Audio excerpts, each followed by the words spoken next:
suis née dans une famille où il n'y avait pas la télévision, donc la radio c'était un petit peu ma télévision. Et donc j'ai un rapport quasi depuis la naissance d'écoute de radio et beaucoup d'écoute de fiction radio que j'aimais beaucoup, qui m'emmenait dans un ailleurs et je pense que c'est ce qui a construit euh, ce que je suis devenue après.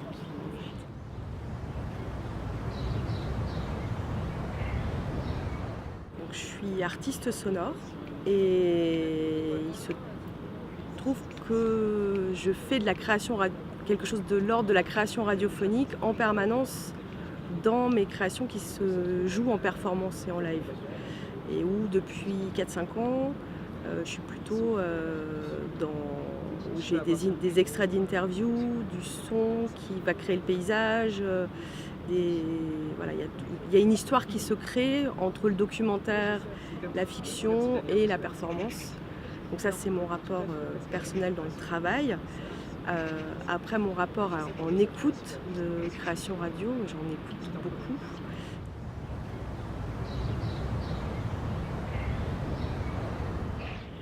Alors la création radiophonique sur les ondes,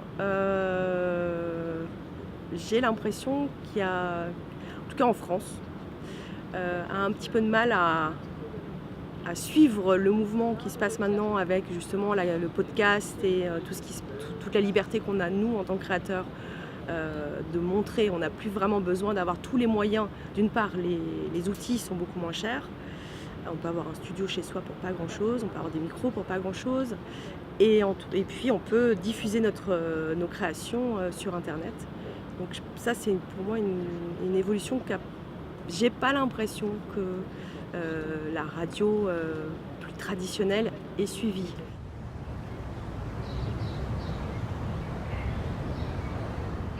Alors de manière générale, moi j'ai l'impression que chez toute la très jeune génération, je dirais sur YouTube par exemple, il y a un intérêt réel qui se ressent dans tout ce qui est création audio, radio. On voit même dans leur façon de filmer, ils font attention à avoir un bon micro, ils ont bien compris qu'une image pas super, ça va. Par contre un son pas super, ça ne va pas du tout.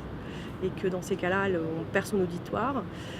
Et donc ils ont un intérêt à ça. Après, sur Radio France, on sait que malheureusement Irène n'est plus à Radio France et que donc Radio France perd du temps de création. Et j'ai un petit peu l'impression que pour Radio France, la création radio n'a pas tellement d'intérêt. Enfin, ils s'y intéressent pas. Après, je ne suis pas au sein des dirigeants ni rien, donc je ne sais pas si c'est réellement ce qu'ils veulent ou pas.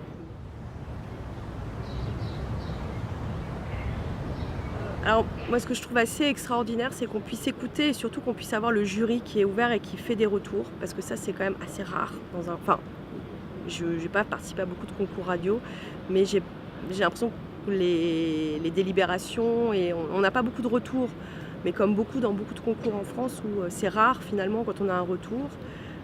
Et c'est vrai que le fait d'avoir le retour du jury, qu'il soit positif ou négatif sur ma pièce, ça m'a permis vraiment d'avancer et de comprendre. Et ça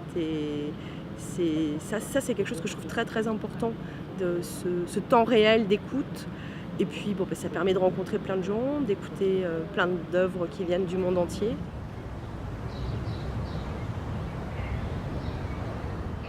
C'est un endroit qui est très bienveillant, donc on n'a pas besoin d'avoir peur. En plus on est un peu dans la pénombre, donc on ne nous voit pas.